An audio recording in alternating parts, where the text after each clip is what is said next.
TV.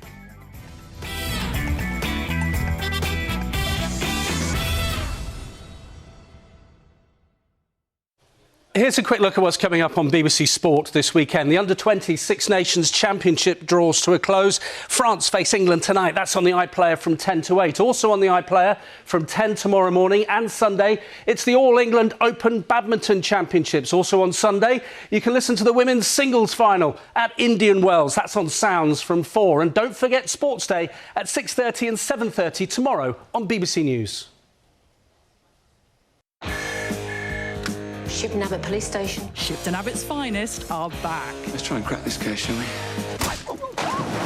One of those people in there really is the murderer. Toot toot! One of the fishing boats has reported a body lost at sea. You are priceless. You'll make splendid foster parents.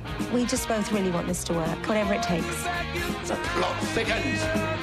Beyond Paradise starts next Friday at 8 on BBC One and iPlayer. Welcome to breakfast. Thanks for joining us. Hello. You're going to have a great time. Remember, Kev, you aren't getting any younger. Sun up, I think, in about 10 minutes' time. Good morning, sir. Good morning. You've been up there and looked down at us here. Right, let's go live to Westminster. Today is going to be much colder than of late. We do want to hear your stories. Oh, he does smell good, actually. Arnold Schwarzenegger, thank you very much. Start your day the BBC Breakfast way on BBC One and iPlayer.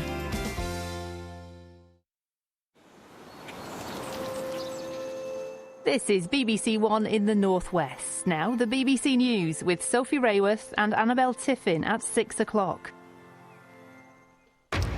At 6, the National Crime Agency is brought in to help investigate a funeral directors in Hull. Police have received more than 1,500 calls from people worried about their relatives' ashes. We've been talking to families caught up in what police have described as a truly horrific situation. Also tonight, death rates from alcohol, drugs or suicide are the worst in Blackpool, but one project is trying to change that. We'll find out how. Pouring seawater onto Arctic ice, scientists are trying to discover if it will stop it melting. And how a swarm of bees halted this match in the United States and sent the world #2 running off court. And in the Northwest, Beverly and Enid died after eating pre-packed sandwiches at a Manchester hospital. And we speak to the parents whose children have been allocated places at a school that can't open.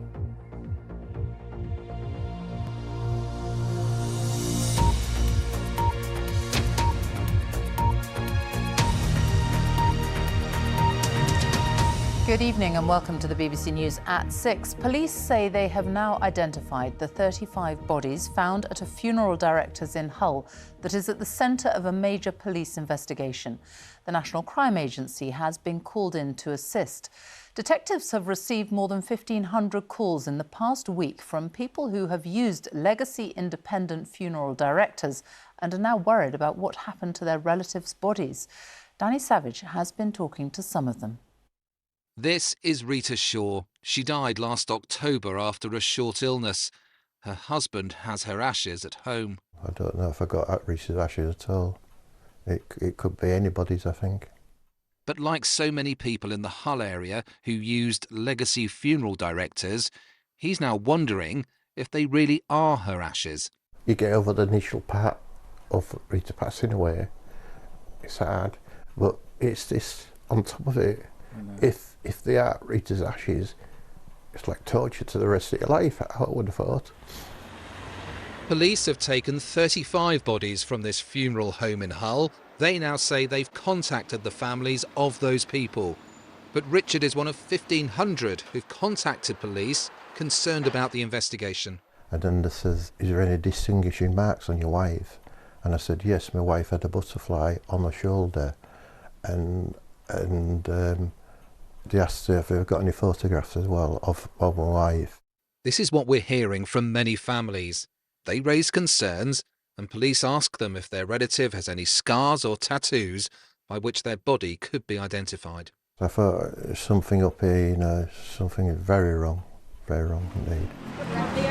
This afternoon, people gathered outside one of the 3 funeral homes in East Yorkshire belonging to the company being investigated. Julie says her relative, who she didn't want to name, is one of the 35 bodies found here. You believe that he'd already been cremated? Yeah, because his son's got his ashes and his son talks to him all the time. What he's been talking to, what always been talking to, he doesn't know now. So, just, I don't know where it goes from here. How does that leave the family feeling? Well, devastated, obviously, yeah. And that appears to be the crux of the issue here. 35 families have been told that their deceased relative's body has now been found on these premises, yet in the past they've been given their ashes or told they can come and collect them. Has there now been a huge mix-up of ashes across this city? For many people like Richard, the distressing uncertainty continues. And you miss her? Are you back? And at that vigil this afternoon, I got talking to another lady called Karen Dry. Now, she didn't want to talk on camera, but both her parents were cremated, but she was prepared to give me a quote. And this is quite typical, I think, of how people are feeling across this city. She says, my family were cremated and their ashes spread together. Some made into jewellery, some in the rose garden at the cemetery, and some into a little urn at home. I do want people to know, if they are someone else's family, they have been loved and respected as if they were my own. Sophie.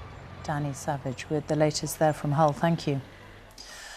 The US Secretary of State, Antony Blinken, has called for urgent international cooperation to fight the huge rise in trafficking of synthetic drugs like fentanyl, saying there's virtually no town, city nor state that has not been affected, in some cases devastated by synthetic opioids. Fentanyl overdoses, he says, are now the main cause of death in the US for those aged between 18 and 45. Well, his warning comes as a new study in England has found that the risk of death from alcohol, drugs or suicide is higher in more deprived areas in the north of England and in seaside towns. Death rates were worst in Blackpool, 6 times higher than the area with the lowest rate, Barnet in London. The report is based on deaths recorded by coroners' courts across England. Our health correspondent Dominic Hughes reports now from Blackpool. Hugging my mum again. Yeah. I love that, man. Paul's had a long struggle with alcohol, but this could be a moment of change.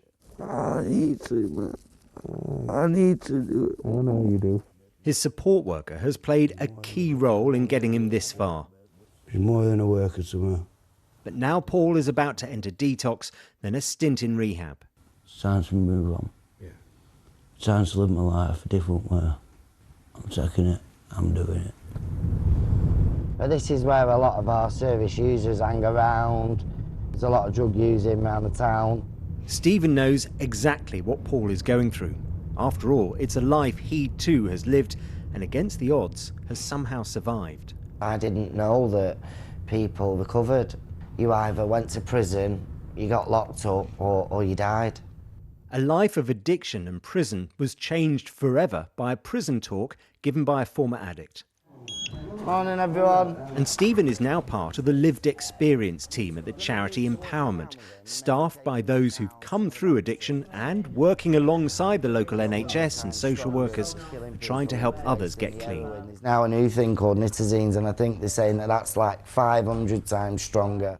Fatalities related to drink, drugs and suicide, what are known as deaths of despair, are significantly higher in poorer areas, especially in the north of England and seaside towns. And Blackpool has a higher rate of these deaths than anywhere else in England. We need to listen to people with that lived experience. There also needs to be a really strong focus on prevention, that levelling up of the country to make sure that everyone's got the right conditions to thrive. But today, a committee of MPs says there are no compelling examples of what levelling up funding has delivered so far, with councils only able to spend a fraction of the money promised to them. The government points to increased spending on mental health and drug and alcohol harm reduction services, plus a suicide prevention strategy. But inequality is stalking the streets of Blackpool. I started drinking drugs at a very young age, to the point of oblivion sometimes. So for those like Kate, not her real name, who found herself pregnant, homeless and in the grip of a terrible addiction, the Empowerment team are lifesavers. When I was really bad in addiction to now being clean and having someone there regardless and still wanting to support me, it's an amazing feeling. I'm not going to let nobody down. Nobody. Kate and Paul were both at risk of becoming statistics, but with the help of the empowerment team, people who have lived the life, they're beginning the long and difficult road to recovery. Dominic Hughes, BBC News, Blackpool. Only 10% of the money earmarked by the government for levelling up has been spent, according to a committee of MPs. The Public Accounts Committee says the scheme has been beset by delays. Billions of pounds are supposed to be funneled to projects to reduce inequality across the UK by 2026. Our Deputy Political Editor Vicky Young joins us now from Westminster. What more has the committee had to say about this? Well, this is a cross-party committee that tries to assess whether the government's getting value for money for its projects. And when they looked at levelling up, well, they didn't really like what they saw. They had various criticisms, starting with the process itself, saying that councils have to bid for this pot of money. That in itself costs them money, and then the rules changed midway through, and that meant that there was even more waste. Then they looked at the projects themselves, and they said that the progress, that total fund of £10.5 billion, out of that, councils have only spent 1.2 billion. That was by September last year. Then when they look at particular projects, they say that lots of them haven't been completed or even started in some cases, and they were disappointed with the impact that they were having, saying that really it hadn't had very much impact at all for most people. Now, the Department for Levelling Up has responded, saying that they have pushed power and money out of Westminster. They say, look, buildings don't just go up overnight, and with these kind of projects, you would expect the spending to really ramp up in the later years. Councils have until 2026 to spend this money. Of course, Rishi Sunak, with an election coming this year, would like people to feel the impact of this a lot sooner than that. Vicky, thank you. Russians have begun voting in a presidential election, with Vladimir Putin seen as certain to be declared the winner when the polls close on Sunday. There have been some protests. This woman appeared to pour green paint into a ballot box in Moscow. But Mr. Putin faces little serious opposition, with his rivals either dead, in prison or in exile. Motorists are being warned of travel disruption this weekend as part of the M25 motorway, which encircles London, is closed for a whole weekend for the first time since it was built in 1986. It will be shut between junctions 10 and 11, with a diversion being put in place from 9 o'clock tonight until 6 on Monday morning. Now, the bit that is closed is this bit here, and it is going to affect those travelling to Heathrow Airport, to Gatwick Airport, and also to ports on the south coast. So take the train is the advice if you can. Our transport correspondent Katie Austin is there for us. This is unprecedented. Why are they doing it? Well, it's part of a big programme of upgrade works. This is actually the first of 5 closures between now and September. And National Highways says this weekend a bridge is going to be demolished and a big gantry put up. And it's going to have to close the motorway in both directions in order to do that. Now, it does mean shutting a whole stretch of Britain's busiest motorway, one of the busiest stretches of it. And of course, this motorway gets used by people coming to and from places all over the country, really. So it is likely to cause long delays and congestion along surrounding routes. There is an 11-mile diversion route in place. Some people who live along it have told me today they're just not going to go anywhere all weekend because they're expecting gridlock. Now, for anybody who has to travel in this area this weekend, because the advice is to avoid it if you possibly can, the advice is to plan ahead, maybe consider taking the train if it's an option, follow the official diversion route and leave plenty of extra time. Katie, thank you. A team of international scientists are carrying out a remarkable experiment in the Arctic Circle to find out if they can stop the sea ice from melting as the world gets warmer. They're trying to thicken the Arctic sea ice by pouring salt water on it. Will it work? Our science correspondent Palab Ghosh reports. It's such a simple idea that it's surprising that no one's tried it before. The team here are pumping seawater on top of the ice so that it freezes and thickens. The aim is to stop, maybe even reverse the loss of Arctic sea ice caused by climate change.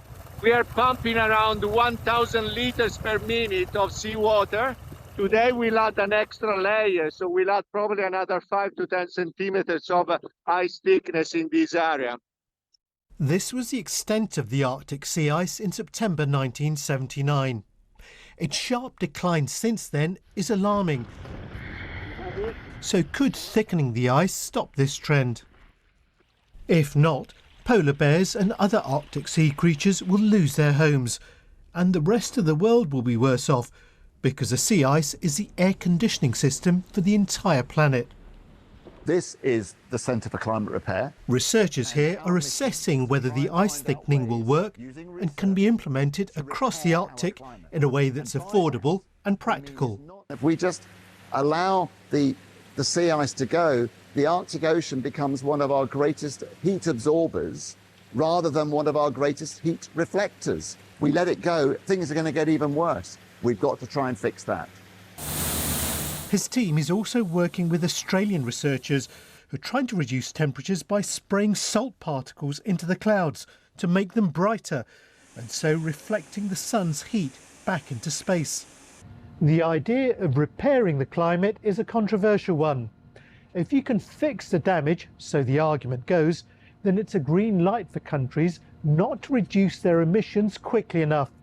But the researchers here believe that the situation is so dire that there's no alternative but to do both. If we stop doing efforts and we will leave it as it is, then we will for sure result in a really, really bad scenario. So are you personally optimistic? Yes, yes. That's why I'm working here, that's why I'm doing this research, of course, and I want to be optimistic. The researchers expect to know by next year whether their ice thickening has the potential to fix the Arctic and buy a little more time to reduce greenhouse gas emissions. Palab Ghosh, BBC News. The time is 6:15. Our top story this evening. The National Crime Agency is brought in to investigate a funeral directors in Hull. Police have received more than 1,500 calls in the past week from people worried about their relatives' remains. What are you doing? You need to... And tonight, the comedian Lenny Henry hosts his final fundraiser for comic relief after almost 40 years. And in the Northwest at 6:30, the secrets of Stockport's success. We found out why it's officially the best place to live in the Northwest. And it's showtime in Showtown. Blackpool's all singing, all dancing museum of entertainment opens to the public.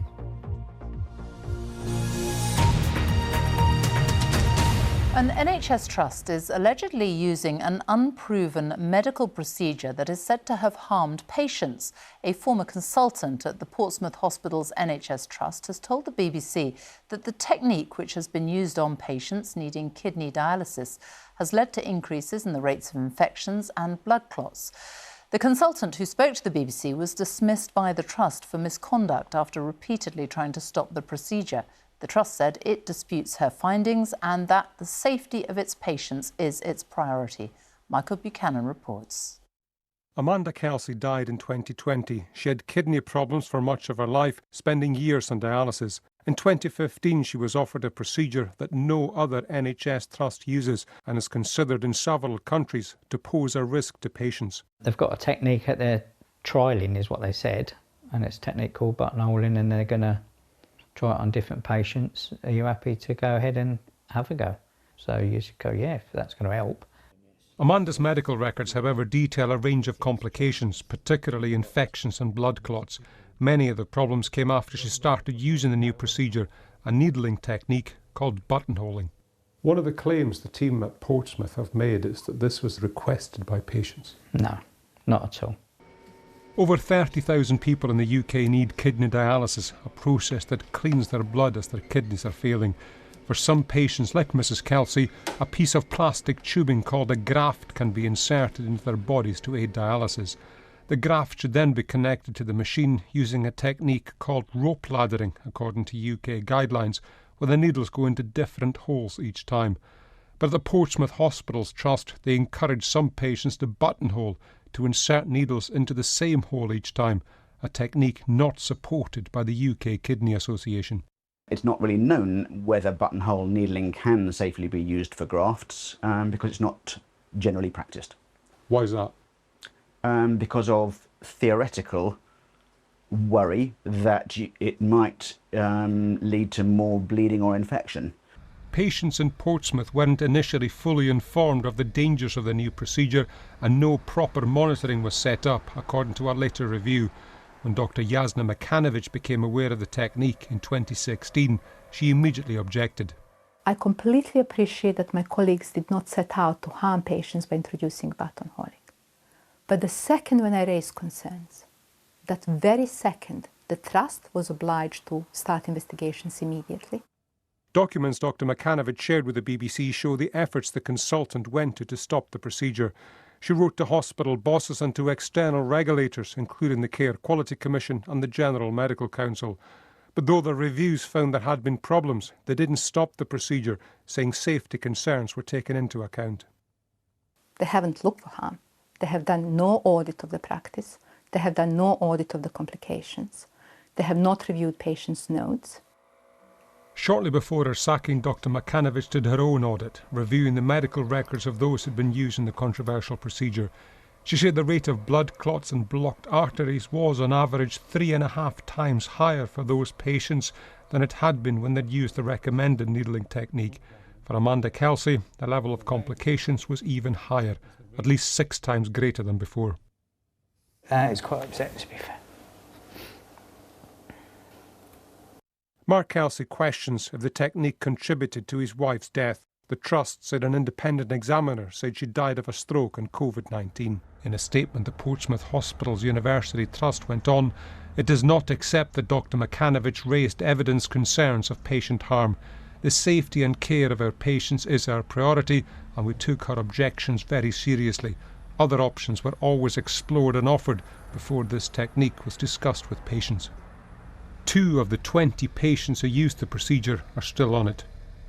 Jasna Makanovic was awarded £219,000 in damages for being unfairly dismissed by the Trust.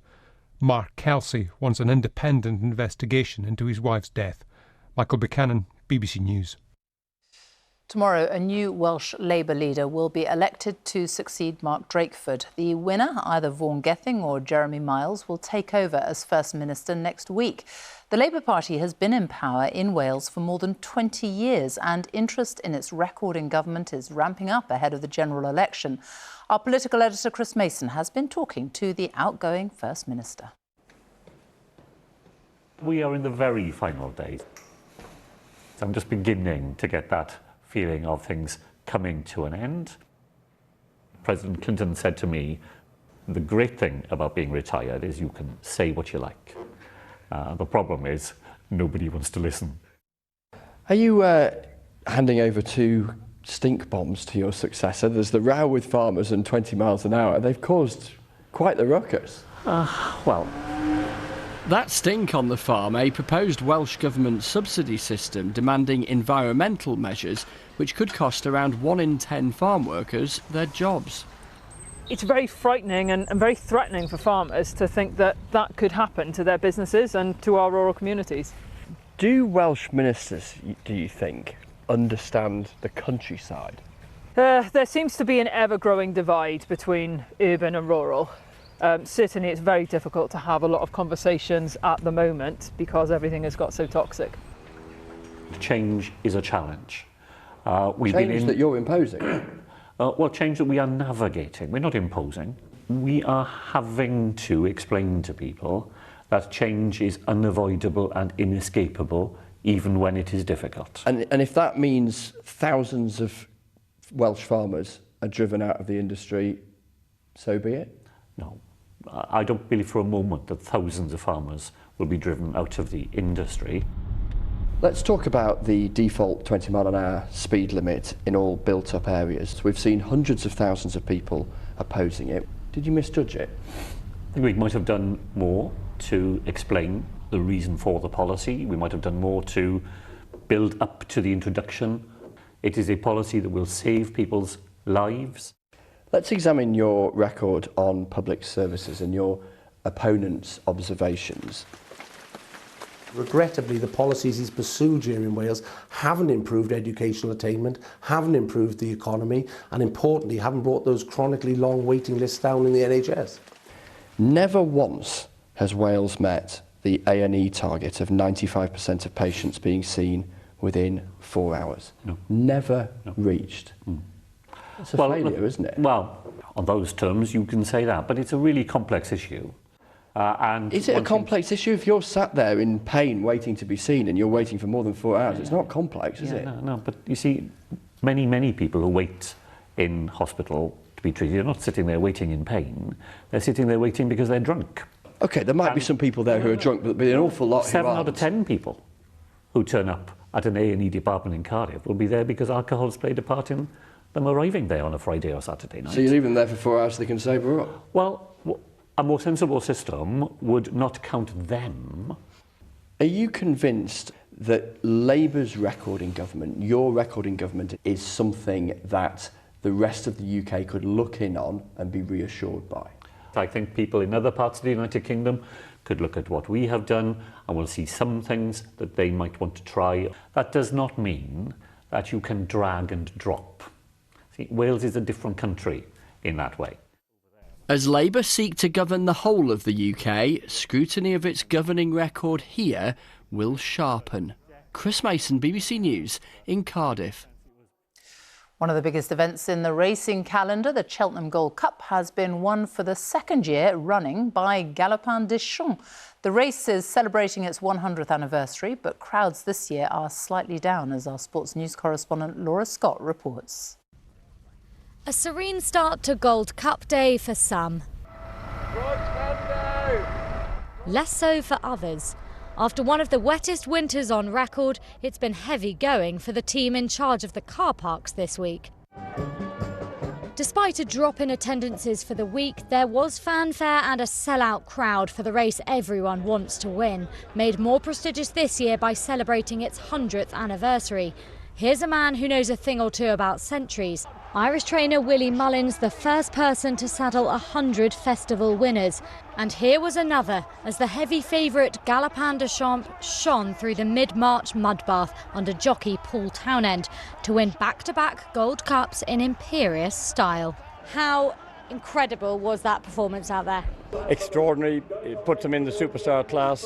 One has to say, double Gold Cup winner to win it in the style he has. He's the best, you know. Galopin Des Champs galloping to glory, the highlight of a history-making week for Mullins, as Ireland dominated again on racing's biggest stage. Laura Scott, BBC News, Cheltenham.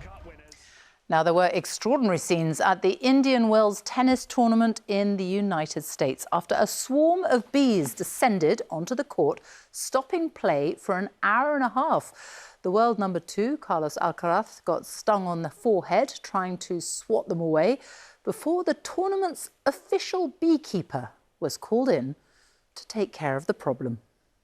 So the sky, and it was thousand flying, stuck in my hair, going to me. It was crazy, and I tried to stay away from them, but it was impossible. As I said, stuck in my hair. Alcaraz is now through to the semi-finals. The bees have been moved on safely. Sir Lenny Henry presents his final comic relief here on BBC One tonight after almost 40 years, leading the charity that he co-founded back in 1985. Comic Relief has raised more than £1 billion since then, all for good causes. Our reporter, Noor Nanji, has been finding out what's in store tonight. It's Red Nose Day, but with a twist. Sir Lenny Henry is bowing out, and there will be a special show dedicated to his 39 years of comic relief. The result will also be revealed of a public vote to choose their favourite Lenny moment over the years. What you got there, fam? It's a chicken. Well, like, bruv, it's dead.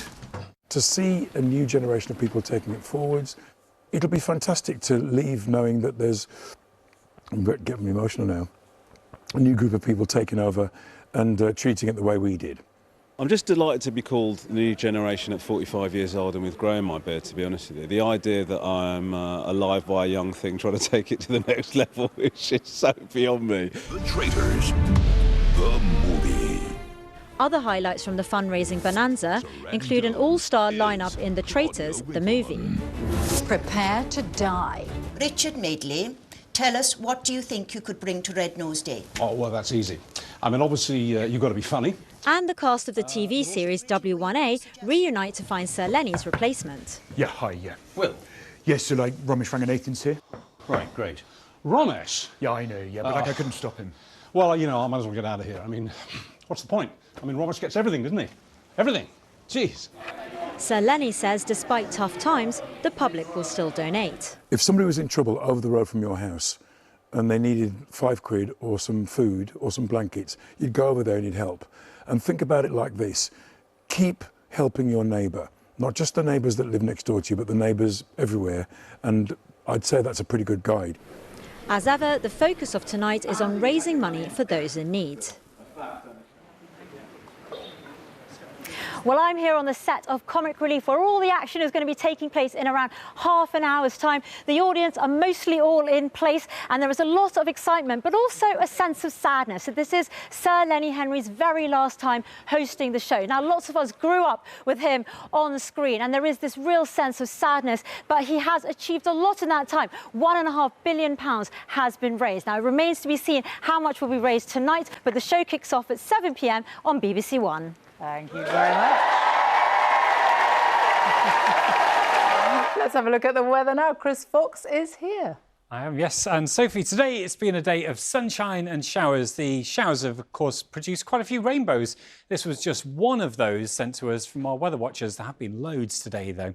It's been a very mild day across parts of England. The highest temperatures 17 degrees across parts of East Anglia and Lincolnshire. That's around 6 or 7 degrees above average for this time of the year.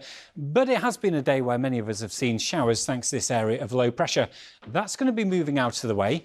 We get this window of clearer weather, which is a ridge of high pressure, ahead of the next system that's lurking out in the Atlantic. So weather-wise, overnight tonight, a few showers just to start off with, but later in the night, that weather window works its way in. The weather becomes drier with those clearing skies. It turns cold, particularly for Scotland, Northern Ireland and Northern England, where there'll be some patches of frost around, temperatures getting down into low single figures further south.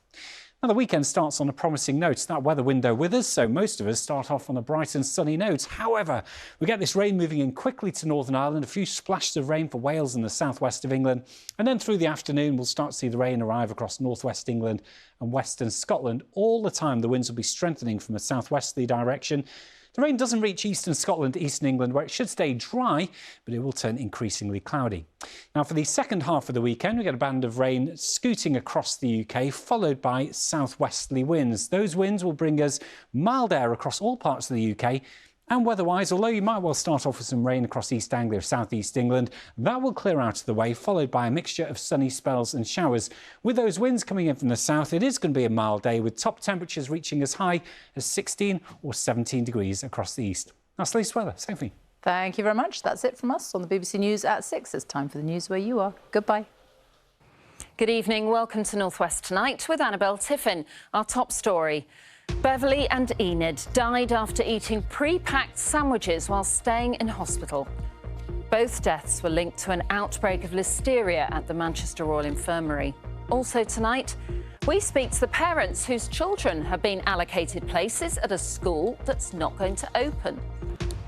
The secrets of Stockport's success. We find out why it's officially the best place to live in the North West. Roll up, roll up. Welcome to Showtown! Yes, it's showtime. Blackpool's All Singing, All Dancing Museum of Entertainment opens to the public. This is Blackpool. This will give Blackpool a real boost. People will want to come to see this.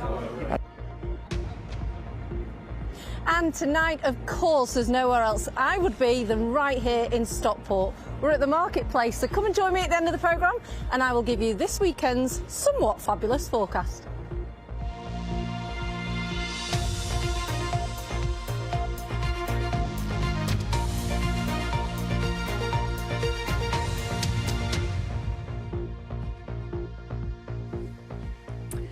An inquest jury has found that a Salford food company was the source of the listeria outbreak, which contributed to the deaths of 2 NHS patients who ate sandwiches supplied to the Manchester Royal Infirmary. Retired nurse Beverly Sower and mother of 5 Enid Heap died 5 years ago during an outbreak which affected 9 hospital patients. Their grieving families say they hope today's finding highlights the need for strict standards in the food industry. Katie Barnfield reports. She was a wonderful grandma, best grandma. My mum was somebody everybody went to all the time. She was really involved, just a lovely, lovely woman. Enid Heap was a mother and grandmother loved by her family. They have been waiting 5 years for answers, since she died in hospital, days after eating a sandwich contaminated with listeria. Less than a week before, she was sat in bed having a chat. She was fit for release, and then I went back and she was unrecognisable. It was just a rapid decline, and it was, yeah, traumatic.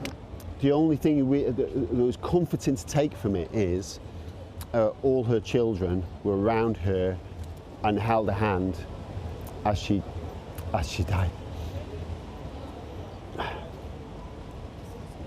Today, an inquest jury concluded the listeria was a more than minimal cause of Enid's death and that it entered the food chain at meat processing firm North Country Quality Foods in Salford.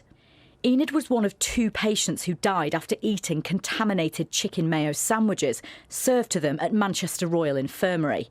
The other, 57-year-old Beverly Sower, who was being treated for advanced breast cancer. We can only look at this day as a moment of relief and final closure on what has been a hard chapter for us all, but a moment for us to go forward and give us a chance to now grieve and maybe carry on in a way which would be suitable for her memories. Enid and Beverly's deaths were among 7 fatalities across the country linked to the listeria outbreak in 2019. Both North Country Quality Foods and the sandwich maker Good Food chain that they supplied the cooked chicken to have since gone into liquidation.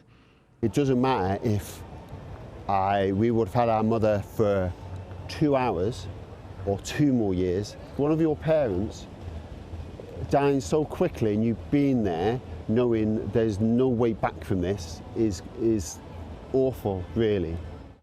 Enid's family say although they will never get her back, they hope lessons have been learned to stop anything like this happening again. Katie Barnfield, BBC North West Tonight in Manchester. Parents are demanding answers after being told the school they applied to for their children won't open in September because it doesn't even have planning permission. The King's Leadership Academy in Liverpool was intended to ease the intense pressure on oversubscribed secondary schools. So what's gone wrong? Here's Claire Hamilton.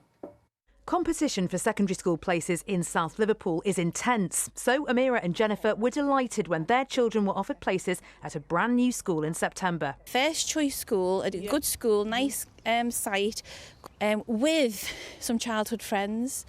This week, they were told it won't open. So can you both tell me why you picked King's Wavertree? Because I'd heard that the trust had a really fantastic track record, and I'd heard some really positive things about the head teacher. When I met him, I loved him, and I just thought he would be such a good role model for my son. And come this week, you found out that King's Wavertree was not going to open at all. How did you feel?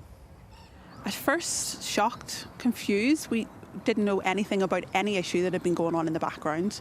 I opened my offer. I got offered a school that wasn't one of my 5 choices and couldn't understand what had happened. I was like, had I done something wrong with my application? This is the school site, an office building. Parents were expecting temporary classrooms from September until completion, but planning permission hasn't been granted and the Secretary of State won't sign off the funding.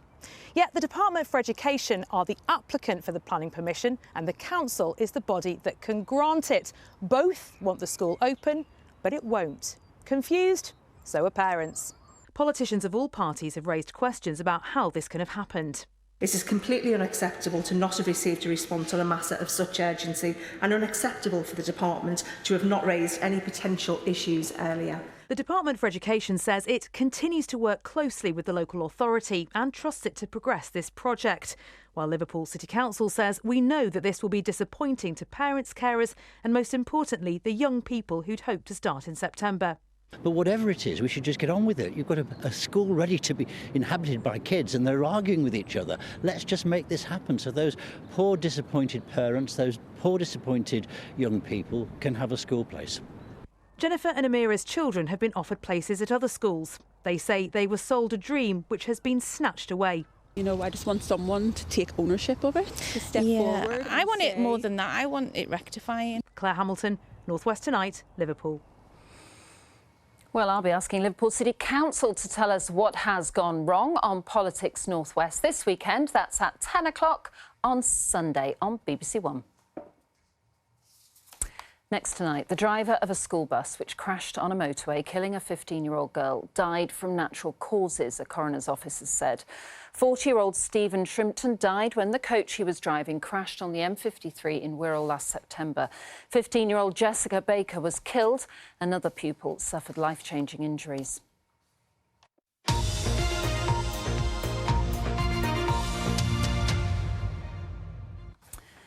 Now, it's supposed to be narrowing the north-south divide, but a report out today has revealed that only 10% of the government's promised Levelling Up Fund has actually been spent. MPs on the Public Accounts Committee found ministers were unable to provide any compelling examples of what Levelling Up funding has delivered so far. Phil McCann reports. Levelling Up in action. This is a parklet in Cheadle, Greater Manchester, paid for by one of the government's main Levelling Up funds. Wasting time and our money, definitely. Is it a nice bench? It's okay, I've only sat on it a couple of times. Oh, well, I think it's a really good idea in theory. It's just, I have seen people sit outside here. Do you think it'll help the community? No, I don't think so at all. For help, for sitting down, maybe. Cheadle got £14 million of Levelling Up cash through the Towns Fund, which is paying for more than the parklet. There are these new cycle routes too. Today's report says that a lot of the things the fund has already paid for have been like this, quite small scale. But just to give Cheadle here as an example, around the corner, they're going to use the funds to build a whole new railway station, a much bigger project that'll take much more time. Is that the kind of thing that could make a difference, do you think? Absolutely, yeah. I mean, the railway station will be massive for Cheadle. Since Boris Johnson first said the phrase levelling up cash has been earmarked to dozens of parts of the northwest to try and help close the north-south divide. From Barrow Town Centre to Birkenhead's waterfront, to Morecambe's Eden Project North. Lots of these are big projects that'll take time to build. But the cross-party MPs who wrote this report have found only 10% of the £10 billion national pot of Levelling Up cash has actually been spent. It's got no policies, it's got no plans, and actually when you've had councils being decimated with their funding over many years as well, it's very difficult to deliver on these things. Here's another big project that's taking some time. Crewe's 1930s Flag Lane baths are going to be turned into a community hub using Levelling Up cash. Work's due to start this year. Part of the reason for the time taken, according to those on the board overseeing Levelling Up in this town, is having to continually bid to the government for the cash needed. It all becomes a very expensive, very time-consuming game, particularly for local authority officers. Here in Crewe, separately funded plans for a new cinema and restaurant complex have fallen through, partly due to inflation. It means people here feel that despite the Levelling Up plans, parts of this town just seem to have been levelled. Well, if it is being levelled up, you can see exactly what they call levelling up. We were expecting quite a lot of positive change in the town, and it's not really apparent today. I think this needs a lot of renovation, and I don't think it's really happening, to be honest with you. The government says it'll give councils extra help to tackle delays, and it says its money is regenerating town centres and levelling up communities. Phil McCann, BBC North West Tonight. Now, it is Red Nose Day, and once again, the live show comes from right here at Media City in Salford, presented by Davina McCall, among others. As well as the usual mix of sketches, performances and special surprises, it is a chance to hear about the charities which benefit from comic relief. Well, one of them is based in Wigan, as Phil Cunliffe reports.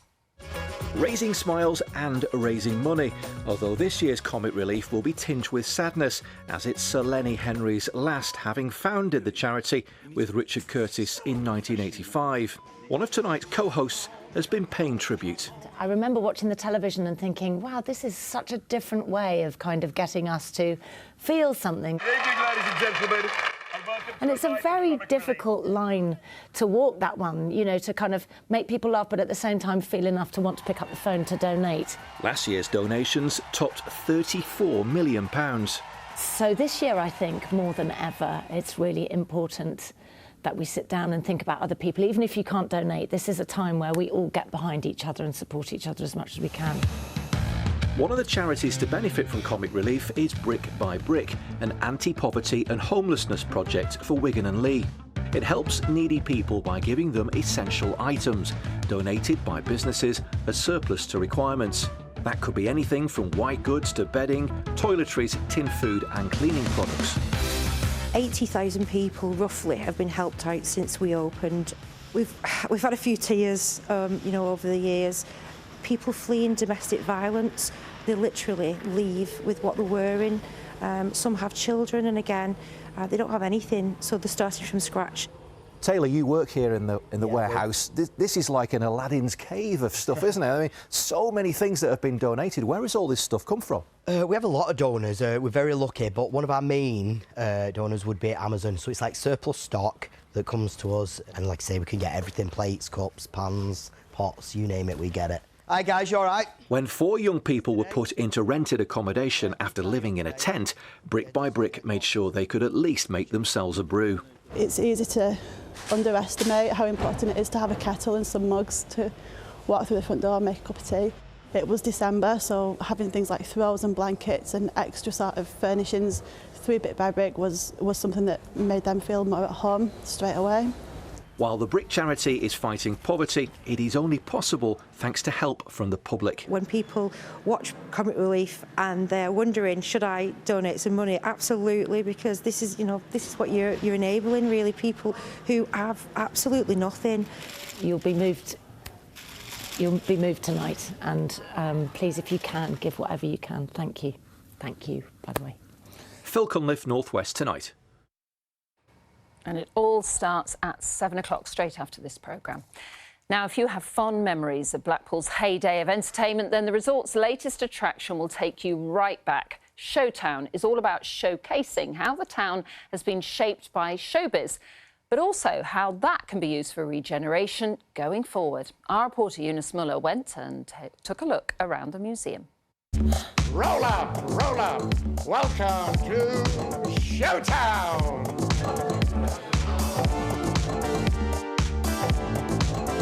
Blackpool's newest attraction, dedicated to its glory days. What we're doing here is we're reimagining the way that museums are. So we're enabling people to come and visit that might not typically come to a museum, and we're doing that in a very different way. The town's first ever permanent museum is about fun and entertainment.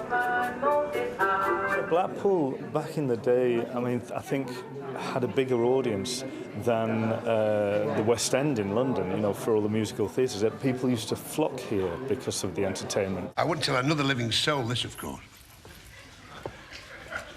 I'm approaching the change.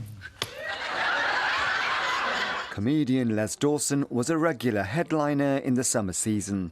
He just kissed the ground of Blackpool always and loved it. And worked at many shows here. He did the Opera House and the Grand Theatre. Smile, say 1, 2, 3, Blackpool's the dream. The 6 galleries include such items as the door of a Blackpool police cell, from which Harry Houdini escaped, and designs from the town's famous illuminations. The point about Showtown and the point about this as the Blackpool Museum is something that you just wander into when you've done your shopping, when you've had an experience on the prom, when you've been playing on the trams or whatever. There are suits worn by Morecambe and Wise and fellow comedian Bobby Ball's red braces. He bought a baggy suit, but the pants kept falling down. So the manager of the hotel that they were appearing at said, why don't you get some braces? But they kept falling down. So that's why he kept doing this, and that's how it started. More recently, Strictly has reinforced the town's reputation as the spiritual home of ballroom dancing. Here in Showtown, you can put your dancing shoes on to get involved. Ventriloquist, ventriloquist. Or try at copying a certain famous green duck. Ventriloquist, ventriloquist. The V&A Museum has lent exhibits including Sooty and Sweep, but others have also donated items. Norman Barrett spent 25 years at the Blackpool Tower Circus. He's regarded as the world's greatest ringmaster. I'll let him have the final say. It's what Blackpool needs. It's going to be a big, big attraction for Blackpool. People will come here, even if they stay a night, they'll still come in here. Eunice Muller, BBC North West Tonight, Blackpool. Well, if the TV work drives up, Eunice has got another talent, hasn't he, as a ventriloquist? Who knew, Annabelle? Richard is here, as you can see, for the sport. And Richard, there were lots of gasps in the office today as we found out who Manchester City and Liverpool are going to face in the European quarter-finals. Particularly City, Annabelle. Yeah, they've been drawn against Real Madrid in the last stage of the Champions League. The away trip to the Bernabeu is the first up for City. In the Europa League quarter-finals, Liverpool will face Italian side Atalanta after hammering Sparta. Quite an achievement. Both Liverpool and City have big FA Cup quarter-finals to think about first, though. Pep Guardiola's men host Newcastle tomorrow, with Liverpool travelling to Manchester United on Sunday. United's last realistic chance of a trophy. Big one for them and for Erik ten Hag. Both teams, of course, will know how important that game always is. In Super League, St Helens travelled to Leeds this evening. Last night, Wigan Warriors scored 2 tries in the last 4 minutes in a dramatic victory over Salford. They had to come from behind against the Red Devils, who were a man short as well after Harry Smith was sin-binned. But Wigan got the better of informed Salford to maintain their 100% start to the season.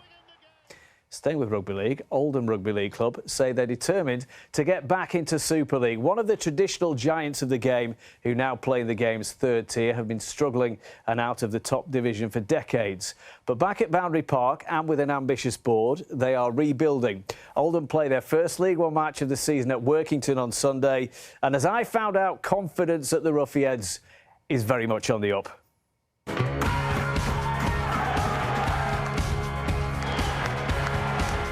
Oldham Ruffians are a team already starting to look like winners under an ambitious board who've taken the club back to Boundary Park, led by a former player and coach back at his hometown club. You know, we've got a purpose, and that purpose is to try and connect to our old fans that we believe have not come for 20 years and trying to get new fans to come here. So to make it a rugby league town again. And the club is already making big strides. This promotional video set the tone of their ambition when the new owners took over about a year ago. Our mission is to awaken this sleeping giant. A giant that was one of the founding members of the Rugby League in the 1890s and Super League in the 1990s, with famous trophy-winning teams in the 1920s and 50s. And fans are already starting to feel that those glory years could be on the way back. It's a massive different feel. The crowds are up, the volume's up. After 20 years where the club's scraped by and got by, and thank goodness it did, and it stayed in existence, there's really exciting times ahead. Exciting times that have seen home crowds already double to an average of 1,300 to cheer on a team led by head coach Sean Long, who won everything in a star-studded playing career with St Helens. You just feel like there's a massive buzz around the town, and we're trying to put Oldham back on the map. I just want to be part of what's going on here because I won't like to miss out. Sean heads up a squad of players who'll be the envy of most teams in League One as the club moves on from decades of hand-to-mouth survival. How ambitious are the plans for the club? Very. I wouldn't be here if I didn't think we could build a club that can get to Super League. It's about growing the club. Hundreds of thousands of pounds have been pumped in since the takeover to clear debt and stabilise the club under the chairman, who's a local businessman. Yes, Super League is the ultimate, but the actual foundation and cementing the future of our stars of the future at Oldham, rather than going elsewhere, is what the ultimate goal is for me. As for that target of getting to Super League, supporters are already starting to dream. Richard, the day Super League's at Oldham, Mike Forge, you better let me on that pitch with that ball the day that Super League comes back to Oldham. I cannot wait. And with the town's football club, Oldham Athletic, also reawakening, and both under the same roof at Boundary Park, it feels like the town is rediscovering its sporting pride. Along with the football club, Oldham Rugby League Club is reconnecting with its supporters, with its communities, indeed with the whole town. And you know what? You can already feel that one of the sleeping giants of North West Rugby League is very much on the way back. We need everybody in the community to help us, because it's not my team, it's our team, you know, it's our club, it's our town, so together we'll do it. Part of a positive outlook ahead of what could be a very special season for Oldham. Do you know what, Annabelle? It's brilliant what's happening there. There's a completely different feel about the club. We're going to be following the Ruffiads throughout the season. Hopefully it'll end in promotion as well. Let's hope so. Brilliant. Richard, thank you very much. Now, I might be biased, but don't just take my word for it, because apparently Stockport has been named the best place to live in the North West by the Sunday Times. The judges said improving transport links, Stockport's collection of independent businesses and a strong sense of community set it apart. So do residents agree? Judy Hobson has been finding out. I'm going back to Stockport. There's nowhere that can beat it. Maybe the writer of this Frankie Vaughan song had a premonition. According to the Sunday Times, Stockport really is the place to be. The judges said it was in the throes of a mighty metamorphosis, making it one of the most exciting towns around. Given the just general vibe of Stockport, really pushed Stockport into the winning spot this year. The people seem to be so friendly. The judges looked at the town centre's huge regeneration programme, a new transport interchange and this new park. Stockport was a decaying town centre, a dying, decaying town centre, and we knew we had to start bringing life back into it. And the first thing we wanted to do was bring people back into the town centre. But this is where Stockport stands out. The judges said the Underbanks area was filling up with a joyous collection of funky, independent businesses. It's got a fantastic sense of family, community and home. The independent business scene is absolutely buzzing. It's thriving. It's about as buoyant as it possibly can be now. We've all got the same goal, you know, we really care about the area we're in and we really want to improve it. So I'm really proud to have my business here.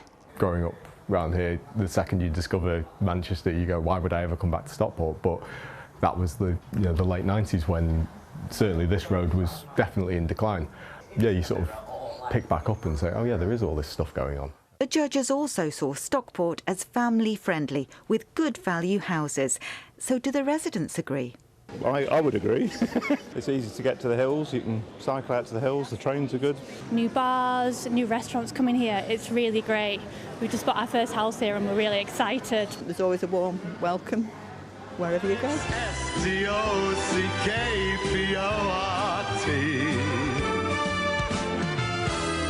Stockport's the place for me.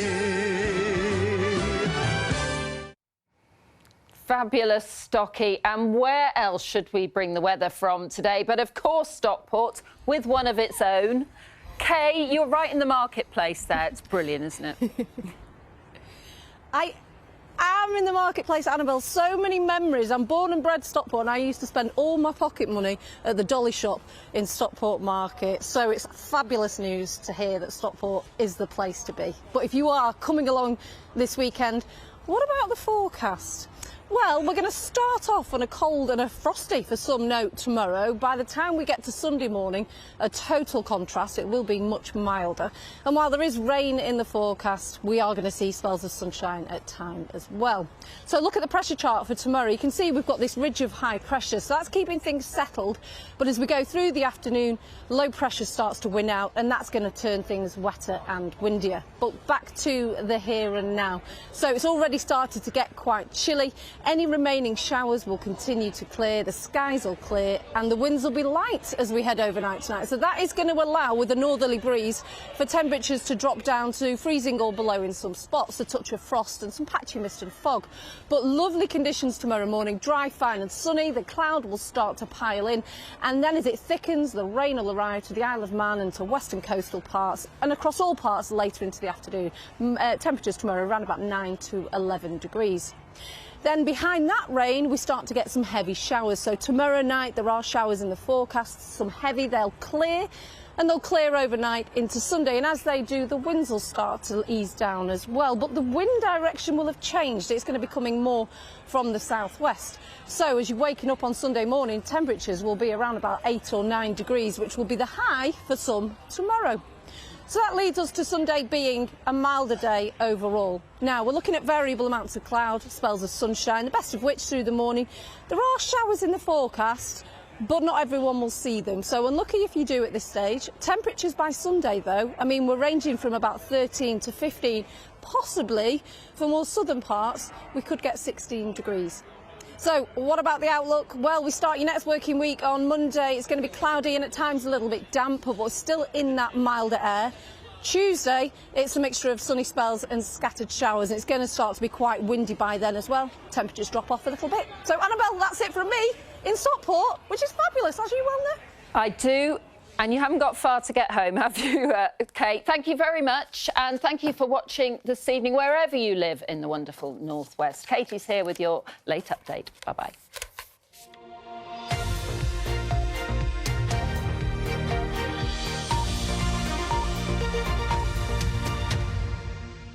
Super Saturday, anticipating, totally